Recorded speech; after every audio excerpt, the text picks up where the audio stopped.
Satu pepatah hipster untuk anda. Kalau anak murid kencing berlari, gurunya pula kencing sambil menari. Lain macam betul diorang ni kan? Kita intro dulu.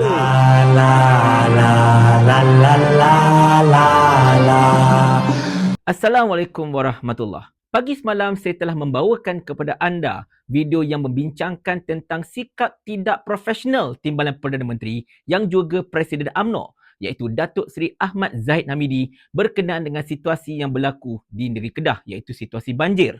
Dan juga saya ada mengulas berkenaan dengan kenyataan beliau berhubung dengan permintaan daripada beberapa parlimen untuk membina MRSM di kawasan masing-masing. Dan pada hari ini tuan-tuan dan puan sekalian, saya membawakan kepada anda pula video berkenaan dengan guru kepada Zahid Hamidi tersebut.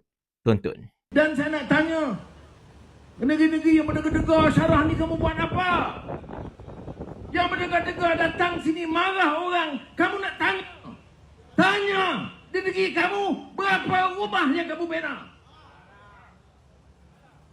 Nak gaji pun minta kat saya, tahu tak? Ya, berapa kerajaan negeri yang minta gaji? Jadi okeylah gaji saya bagi. Yang lain tak payah. Tuan-tuan dan puan-puan sekalian, seboleh-bolehnya saya nak mengelak daripada mengeluarkan kenyataan yang kasar terhadap Perdana Menteri. Bukan apa. Baru-baru ini kan seorang sukarelawan polis telah pun ditahan dan disiasat kerana didakwa mengeluarkan perkataan yang mengaibkan Perdana Menteri. Jadi saya tak naklah menerima nasib yang sama. Tetapi anda nilailah sendiri. Video tadi itu memaparkan ucapan Perdana Menteri di atas pentas ceramah di Pelangai. Bukankah ucapan-ucapan Perdana Menteri itu mengundang maki? Bukankah ucapan beliau itu mengundang cemohan daripada rakyat jelata? Sebab beliau seolah-olahnya macam sangat tidak profesional dan tidak membawa diri beliau selaku Perdana Menteri di atas pentas ceramah tersebut. Beliau seolah-olah membawa karakter ketua pembangkang dengan mempersoalkan kenapa kerajaan negeri itu nak komit itu ini. Anda tengoklah sendiri dekat negeri anda itu ada buat rumah ke tidak dan sebagainya. Astaghfirullahalazim. Benda ini sebenarnya tak perlu dipersoalkan. Kerajaan negeri Terengganu, negeri Kedah, negeri Kelantan sebagai contohnya, mereka memang ada buat rumah untuk rakyat masing-masing. Tidaklah semewah mana. Al-maklumlah, negeri-negeri tersebut bukanlah negeri-negeri yang maju dan kaya seperti Selangor. Tetapi mereka menyediakan juga prasarana yang sebaik mungkin untuk rakyat mereka. Dan untuk negeri Terengganu sebagai contohnya, bukan sekadar mereka buat rumah. Tetapi setiap projek yang terbengkalai ataupun tersangkut ketika zaman Kerajaan Barisan Nasional Terengganu dahulu, mereka telah perbaiki. Mereka telah bangunkan semula sehingga mencatatkan keuntungan untuk kerajaan negeri. Dan kalau Datuk Seri Anwar Ibrahim hendak bertanyakan soalan tersebut, saya nak tanya juga kepada Datuk Seri Anwar. Beliau menjadi ahli parlimen dekat banyak tempat. Dekat Pematang Pauh, dekat Port Dickson, kini dekat Tambun. Dan isteri beliau pula pernah menjadi Adun Kajang, pernah menjadi ahli parlimen Bandar Terazak. Banyak sekali parlimen ini telah dikuasai oleh mereka tiga beranak. Jadi saya nak tanya, sepanjang mereka ini memegang kerusi ahli parlimen ke kerusi adun dekat kawasan masing-masing tersebut tu yang banyak-banyak tu, berapa banyakkah masalah berkaitan dengan perumahan, berkaitan dengan prasarana-prasarana asas, kemudahan-kemudahan asas penduduk dekat kawasan masing-masing itu mereka telah bawa dalam sidang dewan sama ada parlimen ataupun dewan negeri. Kalau tak pernah bawa apa-apa, jangan sembang tentang negeri lain ada tak buat rumah untuk rakyat masing-masing. Dan kemudian Datuk Seri Anwar Ibrahim membangkitkan, mengungkit pula, oh gaji pun minta dekat saya.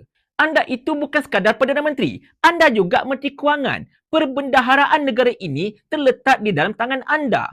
Dan of course lah kerajaan-kerajaan negeri ini akan minta daripada anda juga sedikit untuk menampung kos gaji masing-masing. Itulah konsep federalism. Itulah konsep persekutuan. Takkan tak faham konsep persekutuan. Masa anda menjadi ketua pembangkang, bukan main lagi anda bercerita tentang konsep persekutuan. Kerajaan kena menghormati konsep persekutuan dan sebagainya. Sekarang anda menjadi Perdana Menteri, anda memegang kerajaan, mana pergi semua lawangan tersebut? Hilang entah ke mana. Apatah lagi peruntukan dekat kawasan pembangkang anda keberatan nak bagi. Ajak berunding, berlutut. Kalau tak berunding tak nak bagi, kalau tak berlutut tak nak bagi dan sebagainya. Tapi lepas tu anda mempertikaikan, duit pun minta dekat saya. Memanglah minta dekat anda Menteri Kewangan. Kalau tak nak minta dekat anda, lantik orang lain menjadi Menteri Kewangan, biar mereka itu pergi ke Menteri Kewangan yang baru, minta dekat orang lain pula. Tidak minta kepada anda. Benda ini basic Datuk Seri Anwar Ibrahim, takkan tak faham kot. Lagi pula, duit yang anda duk bangga-banggakan sangat itu datangnya daripada duit rakyat yang membayar cukai kepada kerajaan. Dan banyak sekali cukai itu juga dibayar oleh mereka yang duduk dekat Kedah, dekat Kelantan, dekat Terengganu dan juga dekat Perlis. Mereka juga bayar cukai. Bukannya mereka ini negeri pembangkang, mereka tak bayar cukai kepada kerajaan pusat. Mereka bayar cukai. Kalau tak, harta mereka mungkin akan disekat dan sebagainya. Jadi, mana mungkin anda hendak berbangga dengan duit yang banyak yang anda ada pada ketika ini, sedangkan duit tersebut adalah duit rakyat. Inilah demokrasi, wahai Datuk Seri Anwar Ibrahim. Pemerintahan rakyat, dari rakyat, untuk rakyat. Bukan untuk tembuluk anda semata-mata. Jadi, saya merasakan sikap tidak profesional oleh kerajaan inilah yang menyebabkan rakyat semakin lama semakin menyampah dengan kerajaan yang ada pada ketika ini. Daripada atas sampailah ke bawah langsung tidak profesional, tidak menampakkan ciri-ciri kepimpinan. Bila ditanyakan soalan, habis dipusingnya berkata-kata sambil perli sana sini.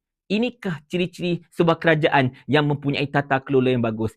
Inikah ciri-ciri kerajaan yang konon-kononnya bertiwi krama untuk memajukan rakyat? Pelik-pelik kan istilah dia. Tapi mungkinlah.